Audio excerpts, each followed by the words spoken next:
지금 대한민국은 그야말로 경랑의 시대를 맞이하고 있습니다. 뜨겁게 달아오른 대선 전국, 그 한복판에 거대한 암초가 등장했습니다. 바로 이재명 후보를 둘러싼 사법 리스크죠. 과연 그 실체는 무엇이고 이 거대한 파도는 대선에 어떤 영향을 미칠까요? 오늘 제가 이 복잡한 논란을 심층적으로 파헤쳐 보겠습니다. 혼자 떠드는 거지만 여러분과 함께 고민하고 싶어요. 이 문제는 단순한 정치적 공방을 넘어 우리 사회의 법치주의와 민주주의의 근간을 흔들 수 있는 중대한 사안입니다. 단순히 누가 옳고 그름을 따지는 것을 넘어 우리 사회가 어떤 가치를 지향해야 하는지에 대한 깊은 성찰이 필요합니다. 자, 먼저 이재명 후보의 공직선거법 위반 사건 재판부터 살펴보죠. 대법원의 파기환송 결정 이후 고등법원은 5월 15일로 예정된 첫 공판일을 6월 18일로 연기했습니다. 민주당은 이를 두고 선거 개입이라며 강력히 반발했죠. 왜 이렇게 강경한 태도를 보이는 걸까요? 핵심은 선거운동에 균등한 기회보장입니다. 헌법 116조에 따라 선거운동은 선거관리위원회의 관리하에 균등한 기회가 보장되어야 하는데 재판으로 인해 선거운동에 제약이 생긴다는 것이죠. 하지만 일각에서는 재판부의 결정을 두고 봐주기 논란도 제기되고 있습니다. 공직선거법은 신속한 재판을 원칙으로 합니다. 선거법 위반 사건은 당선 무효와 직결되기 때문에 신속한 처리가 필요하죠. 하지만 이재명 후보의 경우 1심에만 2년 2개월이 걸리는 등 전체적으로 재판이 지연된 측면이 있습니다. 대법원은 신속한 재판의 중요성을 강조하며 엇갈린 1심과 2심의 판단을 신속하게 정리할 필요가 있다고 봤습니다. 하지만 기록 검토 시간이 부족했다는 비판도 제기됩니다. 과연 이재명 후보의 사법 리스크는 대선 전에 완전히 해소될 수 있을까요? 쉽지 않아 보입니다.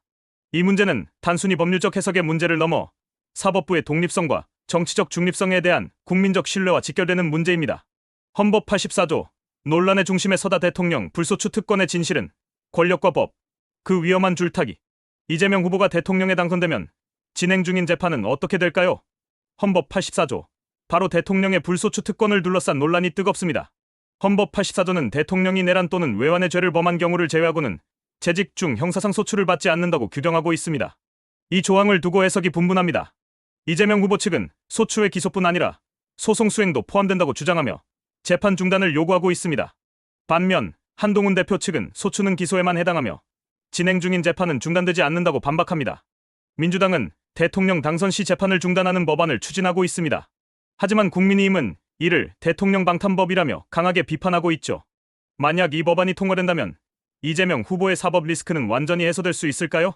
글쎄요, 헌법 해석의 문제라 쉽사리 단정하기 어렵습니다. 이 문제는 단순히 법률적 해석의 문제를 넘어 대통령의 권한과 책임, 그리고 법치주의 원칙 사이의 균형을 어떻게 유지해야 하는지에 대한 깊은 고민을 요구합니다. 민주당은 공직선거법 개정에도 적극적으로 나서고 있습니다. 특히 행위, 조항 삭제를 추진하고 있는데요. 공직선거법 250조 1항은 선거, 당선 목적으로 허위 사실을 공표한 경우 처벌하도록 규정하고 있습니다. 이재명 후보는 이 조항 중 행위 부분에 대한 위반 혐의를 받고 있죠. 행위 조항이 삭제되면 어떤 변화가 생길까요? 이 조항이 삭제되면 이재명 후보의 공직선거법 위반 혐의에 대한 처벌이 어려워질 수 있습니다. 사실상 면소 효과를 가져오는 것이죠. 국민의힘은 강하게 반발하고 있습니다. 이를 위인설법이라며 비판하고 있죠. 특정인을 위한 법 개정은 법치주의 원칙에 어긋난다는 것입니다.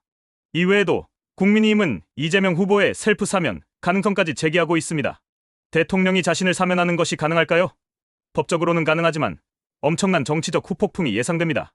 이 문제는 단순히 법률적 해석의 문제를 넘어 특권과 평등, 그리고 공정성에 대한 우리 사회의 깊은 고민을 요구합니다. 국민의힘은 이재명 후보가 대통령이 되면 검찰을 무력화하고 대법원을 장악하려 할 것이라고 주장합니다. 민주당이 검찰 폐지를 공약으로 검토하고 있다는 점, 그리고 대법관 수를 늘리려는 움직임 등을 그 근거로 제시하죠. 검찰을 폐지하고 기소청과 공소청으로 나누면 이재명 후보 측이 자신의 입맛에 맞는 법무부 장관과 공소청장을 임명하여 관련 재판을 무력화할 수 있다는 것입니다. 또한 대법관 수를 늘려 자신의 입맛에 맞는 대법관을 임명하면 대법원을 장악할 수 있다는 것이죠. 물론 민주당은 이를 강력히 부인합니다. 하지만 국민의힘은 과거 독재 정권들이 사법부를 장악했던 사례를 들며 민주당의 의도를 의심하고 있습니다. 과연 국민의힘의 시나리오는 현실이 될 수 있을까요? 이 문제는 단순히 정치적 공방을 넘어 권력 분립의 원칙과 민주주의의 근간을 흔들 수 있는 중대한 사안입니다. 이재명 후보의 사법 리스크는 단순한 법률적 쟁점을 넘어 우리 사회의 법치주의와 민주주의의 근간을 흔들 수 있는 중대한 사안입니다. 특히 사법부의 독립성과 정치적 중립성은 민주주의의 핵심 가치입니다.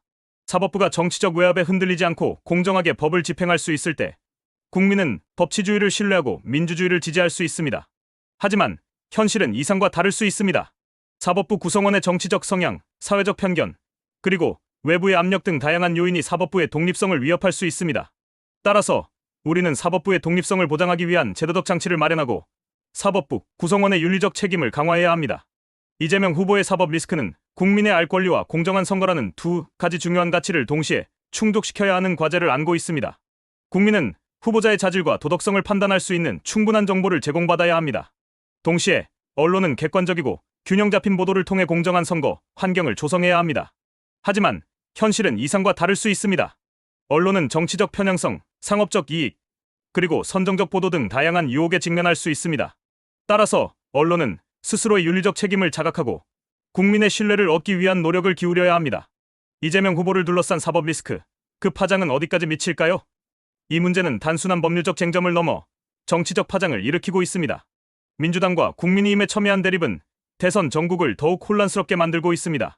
향후 법원의 판단과 정치권의 대응에 따라 이재명 후보의 사법 리스크는 다양한 방향으로 전개될 수 있습니다.